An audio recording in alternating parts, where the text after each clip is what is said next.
Hello students, आज हम contemporary South Asia का पार्ट 3 करेंगे। तो शुरू करते हैं। Monarchy and democracy in Nepal, राजतंत्र और प्रजातंत्र नेपाल में।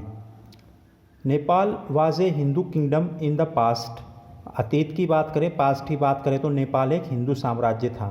And then a constitutional monarchy in the modern period for many years. और फिर काफ़ी सालों तक मॉडर्न पीरियड के अंदर एक संवैधानिक राजतंत्र रहा। ठीक है। Through out this period political parties and the common people of Nepal have wanted A more open and responsive system of government. इस समय के दौरान, यानी कि मॉडर्न पीरियड, जिस समय कॉन्स्टिट्यूशनल मोनार्की रही, संवैधानिक राजतंत्र रहा, यानी कि राजा को संविधान के अकॉर्डिंग जो है काम करना होता था। ठीक है। इस समय में जितनी भी पॉलिटिकल पार्टीज थी नेपाल में, राजनीतिक पार्टियां थी, और कॉमन पीपल जो सामान्य लोग थे, ठीक है, नागरिक थे नेपाल के, वो चाहते थे कि एक ऐसी सरकार बने नेपाल में जो उत्तरदायी सरकार, रिस्पॉन्सिव हो, ठीक है, जिसकी अकाउंटेबिलिटी हो, ठीक है, ऐसी सरकार का निर्माण हो, ऐसी सरकार नेपाल में बनाई जाए। But the king with the help of the army retained full control over the government.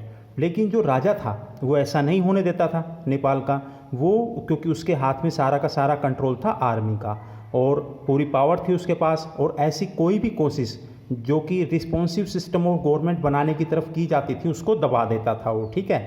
And restricted the expansion of democracy in Nepal. और नेपाल में किसी प्रजातंत्र को वो हमेशा दबाने की कोशिश में लगा रहता था, प्रजातंत्र का विस्तार नहीं होने देता था, एक्सपेंशन नहीं होने देता था। The king accepted the demand for a new democratic constitution in 1990। पर 1990 में राजा इस बात को मान लेता है कि एक नया जो है संविधान, यानी कि प्रजातांत्रिक संविधान का निर्माण किया जाए। In the wake of a strong pro democracy movement. ऐसा इसलिए मान गया क्योंकि बहुत ही बड़ा एक प्रजातांत्रिक आंदोलन जो है वो शुरू हो गया था। However democratic governments had a short and troubled career. पर उसके बाद जो सरकार बनी, प्रजातांत्रिक जो सरकारें बनी, वो बहुत ही छोटी रहती थी और उनमें बहुत सारी समस्याएं पनपती रहती थी। ठीक है। ड्यूरिंग द, यानी कि ये कह सकते हैं कि जो डेमोक्रेटिक गवर्नमेंट्स बनी वो कामयाब नहीं हो पाई। ठीक है। During the 90s the Maoist of Nepal were successful in spreading their influence in many parts of the Nepal. 90s के डिकेड में, ठीक है, 1990s के डिकेड में, 1990 के दशक में जो माओइस्ट थे, माओवादी थे नेपाल में, उन्होंने कई जगहों पे नेपाल में अपना जो इन्फ्लुएंस, प्रभाव जो है वो फैलाना शुरू कर दिया और फैला चुके थे वो। They believed in the armed insurrection against the monarch and the ruling elite. और इन माओवादियों का मानना था कि हमें सशस्त्र विद्रोह कर देना चाहिए, किसके खिलाफ? मोनार्क यानी कि राजा के खिलाफ, और रूलिंग एलीट यानी कि जो लोग शासन कर रहे हैं उनके खिलाफ। This led to a violent conflict between the Maoist guerrillas and the armed forces of the king. और इसकी वजह से जो माओइस्ट लोग थे, ठीक है, और जो राजा की जो सेना थी, ठीक है, आर्म्ड फोर्सेस थी, इनके बीच में टकराव होने लगा। फॉर सम टाइम, कुछ समय के लिए, there was a triangular conflict among the monarchist forces, the democrats and the Maoist. कई बार एक त्रिकोणीय संघर्ष शुरू हो गया, त्रिकोणीय संघर्ष हुआ, जिसमें कि राजा की सेना, डेमोक्रेट्स यानी कि जो प्रजातंत्र के फेवर में थे, और माओवादी, इन तीनों के बीच में टकराव होने लगा। इन 2002 the king एबोलिश्ड the parliament and dismissed the government. 2002 में जो है किंग ने, राजा ने जो है पार्लियामेंट को एबोलिश कर दिया, मतलब कि समाप्त कर दिया, ठीक है, एंड डिसमिस्ड द गवर्नमेंट, और सरकार को भी हटा दिया, ठीक है, बर्खास्त कर दिया। Thus ending even the limited democracy that existed in Nepal. और इसके बाद में जो बची खुची जो प्रजातांत्रिक या डेमोक्रेसी थी, प्रजातंत्र था, वो भी ख़त्म हो गया नेपाल के अंदर 2002 में। In April 2006 there were massive country wide pro democracy protest. April 2006 में घटना हुई कि पूरी दुनिया में बहुत ही बड़े पैमाने पे वो कंट्री वाइड, पूरे देश में जो है प्रजातंत्र के फेवर में, प्रजातंत्र के पक्ष में जो है आंदोलन शुरू हो गया। The struggling pro democracy forces achieved their first major victory when the king was forced to restore the house of representatives that had been dissolved in April 2002। अब जो ये स्ट्रगल हो रही थी, संघर्ष हो रहा था प्रजातंत्र के फेवर में, इसकी वजह से एक सबसे बड़ा जो घटना वो ये हुई, या ये कहीं कि सबसे बड़ा अचीवमेंट ये हुआ कि राजा को मजबूर कर दिया गया हाउस ऑफ रिप्रेजेंटेटिव्स, यानी कि जो रिप्रेजेंटेटिव्स थे नेपाल के हाउस में, ठीक है, पार्लियामेंट में, वो दोबारा से जिनको कि भंग कर दिया गया था, डिसोल्व कर दिया गया था 2002 में, जैसा हमने पढ़ा ऊपर 2002 में भंग कर दिया गया था, इसको दोबारा से रेस्टोर कर दिया गया, ठीक है। The largely non-violent movement was led by the seven-party alliance, the Maoist and social activities। और ये जो प्रो डेमोक्रेसी मूवमेंट थे, यानी कि प्रजातंत्र के पक्ष में जो आंदोलन चल रहा था नेपाल के अंदर, इसमें कौन कौन शामिल था?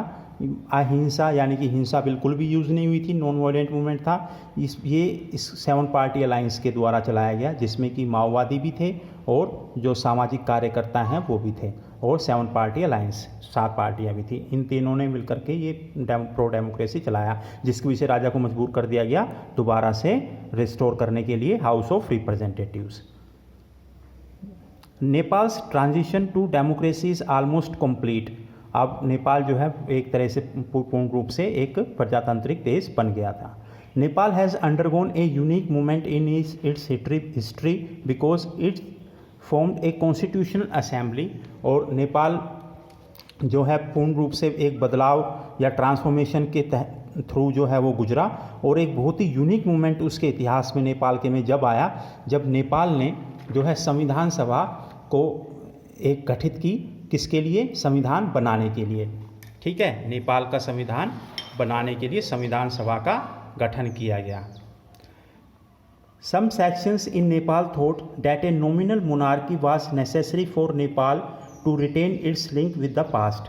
कुछ लोग नेपाल में ये सोचते थे कि एक नाम मात्र का राजतंत्र, नॉमिनल मोनार्की, मतलब कि राजा के पास कोई भी पावर नहीं होगी, ठीक है, सिर्फ एक टाइटुलर हेड रहेगा, जैसे अपना इंडिया का प्रेसिडेंट, कोई पावर नहीं होती, मेन पावर प्राइम मिनिस्टर के पास। बिल्कुल ऐसा ही राजा जो है होना चाहिए नेपाल में, जिससे कि हम जो पास्ट से यानी कि अतीत से ही चलता आ रहा है, तो एक नॉमिनल मोनार्की होनी चाहिए। वैसे the Maoist groups agreed to suspend armed struggle, और इसके साथ ही जो माओवादी समूह थे वो भी सहमत हो गए, जो सशस्त्र विद्रोह उन्होंने कर रखा था वो ख़त्म करने के लिए। They wanted the constitution to include the radical programs of social and economic restructuring. माओवादियों की जो मांग थी वो ये थी, ठीक है, कि जो संविधान बनाया जा रहा है संविधान की सभा के द्वारा नेपाल की, उसके अंदर कुछ चीज़ें इंक्लूड होनी चाहिए, जैसे कि सोशल और इकोनॉमिक रिस्ट्रक्चरिंग, यानी कि ऐसी चीज़ें होनी चाहिए जिससे कि आम लोगों की जो सामाजिक और जो आर्थिक समस्याएं हैं उनका मतलब सॉल्यूशन हो सके, ठीक है। All the parties in the SPA मतलब 7 party alliance did not agree with this program. पर इस प्रोग्राम से, इन माओवादियों के जो प्रोग्राम था, ठीक है, सोशल एंड इकोनॉमिक रिस्ट्रक्चरिंग, इससे ये 7 पार्टी अलायंस बिल्कुल भी सहमत नहीं थे।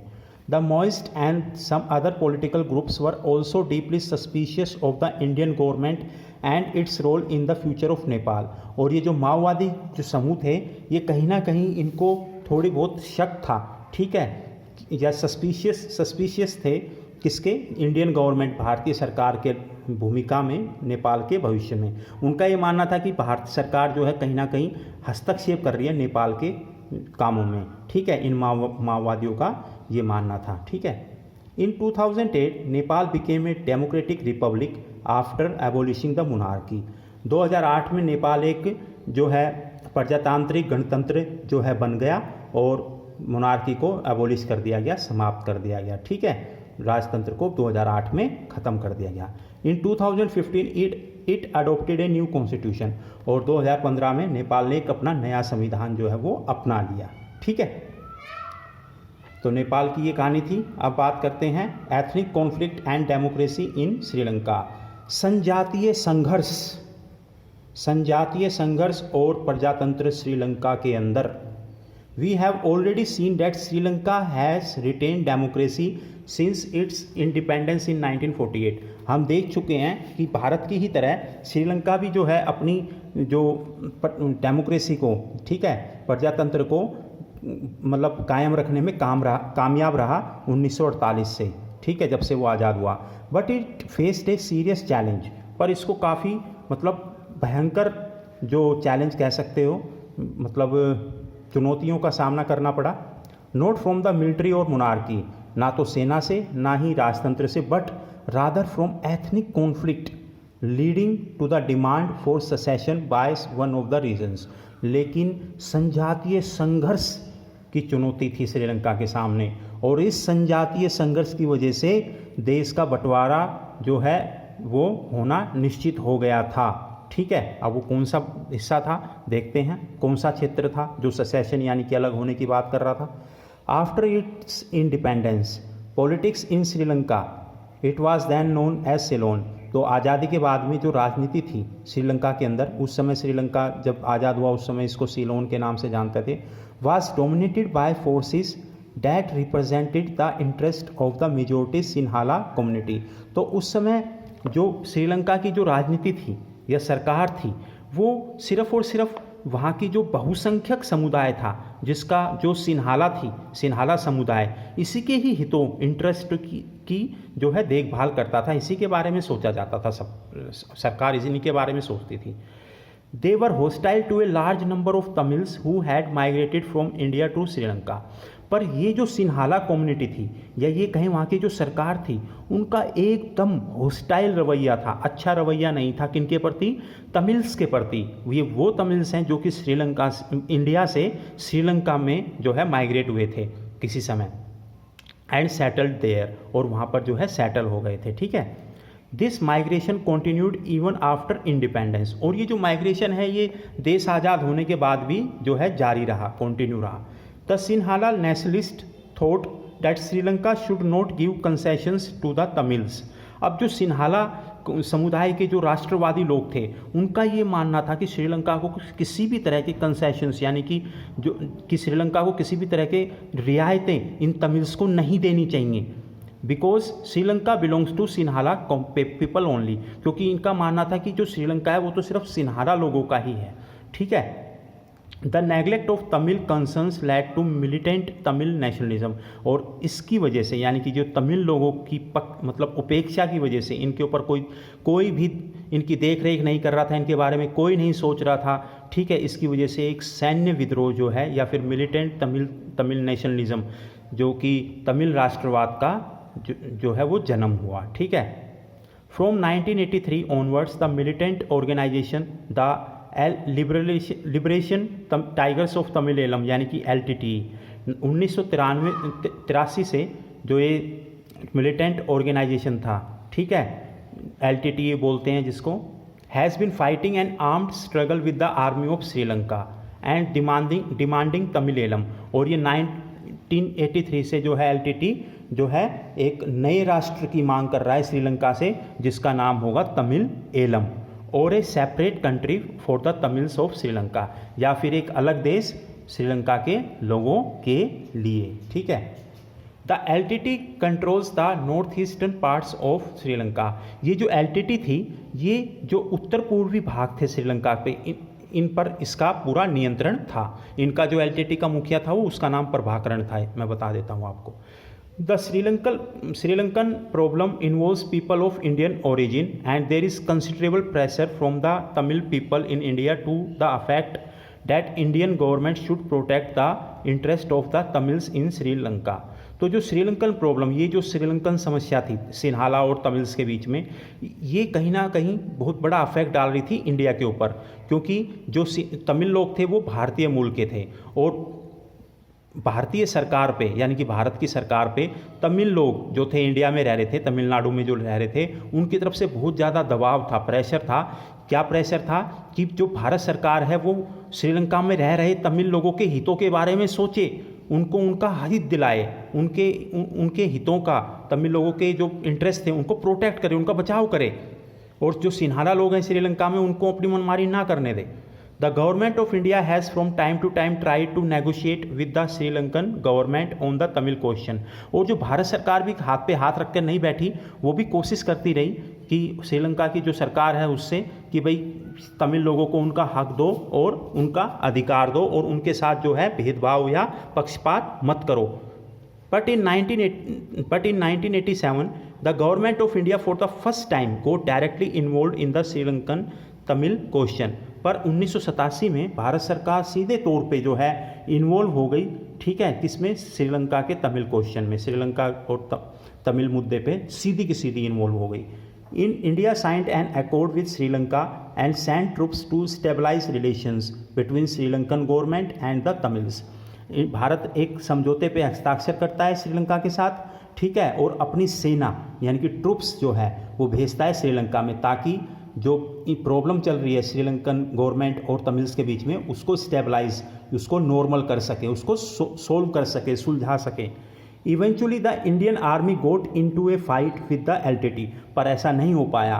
बदकिस्मती से या दुर्भाग्यवश जो है भारतीय सेना जो कि श्रीलंका में गई थी सॉल्यूशन के लिए, वो सीधी की सीधी एलटीटी के साथ टकरा गई, यानी कि आपस में इन्हीं में ही जो है कॉन्फ्लिक्ट हो गया, संघर्ष शुरू हो गया इंडियन आर्मी और LTT.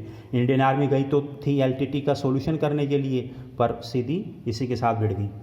The presence of Indian troops was also not like much by the Sri Lankans, और जो भारतीय सेना के लोग जो गए थे श्रीलंका में, ये काफ़ी श्रीलंकन लोगों के द्वारा इनको पसंद नहीं किया जा रहा था। They saw this as an attempt by India to interfere in the internal affairs of Sri Lanka. कई जो श्रीलंकन नागरिक थे या श्रीलंकन गवर्नमेंट थी उनके द्वारा ये माना गया कि ये भारत द्वारा हमारे अंदरूनी इंटरनल अफेयर्स, अंदरूनी जो मामले हैं उनमें हस्तक्षेप किया जा रहा है। इन 1989 Indian peace keeping force pulled out of Sri Lanka without attaining it's objective, और 1989 में जो है भारतीय सेना वापस आ जाती है बिना कोई सॉल्यूशन किए। The Sri Lankan crisis continue to be violent, however international actors particularly the Scandinavian countries such as Norway and Iceland tried to bring the varying groups back to the negotiations। जो श्रीलंकन जो संकट था वो जो है हिंसक होता गया, पर फिर भी कुछ अंतर्राष्ट्रीय एक्टर्स यानी कि कुछ ऐसे देश जैसे कि नॉर्वे और आइसलैंड इन्होंने जो है किसी तरीके से श्रीलंकन जो तमिल्स थे और जो सिन्हाला कम्युनिटी, इनके बीच में कहीं ना कहीं जो है सॉल्यूशन करवाने के लिए कोशिश जारी रखी। Finally the armed conflict came to an end as the LTTE was vanquished in 2009, और आखिर में इस संकट का जो है समाधान हो गया, खात्मा हो गया, ख़त्म हो गया, किससे कि एलटीटी का जो चीफ था प्रभाकरन, उसको मारा गया और एलटीटी को तबाह और नष्ट कर दिया गया श्रीलंकाई सेना के द्वारा। तो ये प्रॉब्लम खत्म। In spite of the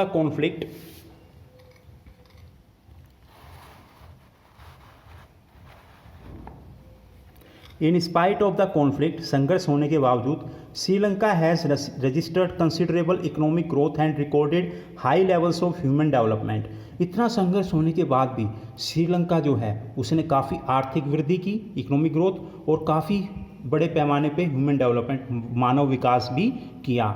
Sri Lanka was one of the first developing countries to successfully control the rate of growth of population. Sri Lanka सबसे उन देशों में है जिन्होंने सबसे पहले जो है, उन विकासशील देशों में से है जिन्होंने सबसे पहले जो है अपना जो जनसंख्या वृद्धि है उस पर काबू पाया। The first country in the region to liberalise the economy, और सबसे पहला देश क्षेत्र में यानी कि इंडियन सब कॉन्टिनेंट में जिसने कि अपनी अर्थव्यवस्था को क्या किया, लिबरलाइज किया, ठीक है, दूसरी कंट्रीज़ के लिए ओपन कर दी अपनी economy. And it has had the highest per capita gross domestic product for many years, और काफ़ी सालों तक इसका सबसे ज़्यादा सकल घरेलू उत्पाद रहा, ठीक है, right through the civil war. जब इनके बीच में जो तमिल्स और सिन्हाला कम्युनिटी या गवर्नमेंट श्रीलंकन गवर्नमेंट के बीच में जो टकराव चल रहा था उस समय भी जो despite the ravages of internal conflict it has maintained a democratic political system. काफ़ी सारी प्रॉब्लम होने के बावजूद, अंदरूनी विद्रोह संकट होने के बावजूद भी श्रीलंका ने अपना प्रजातांत्रिक राजनीतिक प्रणाली, ठीक है, या तंत्र को जो है वो बनाए रखा। तो ये हमने देखा श्रीलंका ने कितनी सारी प्रॉब्लम्स होने के बाद भी जो है अपनी डेमोक्रेसी को कोई आंच नहीं आने दी, और ठीक है। तो चलिए,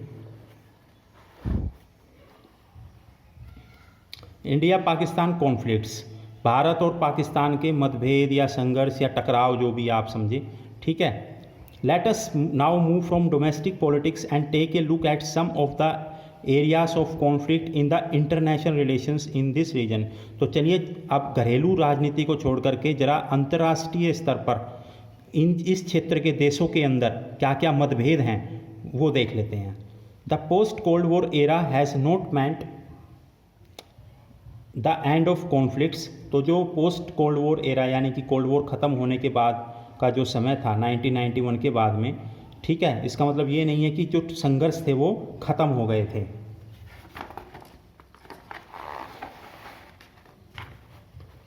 conflicts and tensions in the region. तो पोस्ट कोल्ड वॉर के बाद भी जो है इस क्षेत्र में कॉन्फ्लिक्ट, संघर्ष और टेंशंस, तनाव जो है वो जारी रहा, ठीक है। वी हैव यानी कि साउथ एशिया में, we have already noted the conflicts around internal democracy और एथनिक डिफरेंसेस। हम अभी पहले पढ़ चुके हैं जो संघर्ष किससे संबंधित, अंदरूनी प्रजातंत्र, ठीक है, इंटरनल डेमोक्रेसी जैसे हमने नेपाल में देखा, और एथनिक डिफरेंसेस यानी कि संजातीय भिन्नताएं जैसा हमने श्रीलंका में देखा। But there are also some very crucial conflicts of an international nature. पर और भी ज़्यादा बहुत ही इम्पोर्टेंट, ठीक है, जरूरी संघर्ष हैं जो कि अंतर्राष्ट्रीय प्रकृति के हैं, जैसे कि given the position of India in this region most of this conflicts involve India. Bharat इस साउथ एशिया में सबसे बड़ा देश है और इस वजह से ज़्यादातर जो कॉन्फ्लिक्ट हैं यानी कि संघर्ष है उसमें भारत भी इन्वॉल्व है। आज की वीडियो में इतना ही। Thank you very much.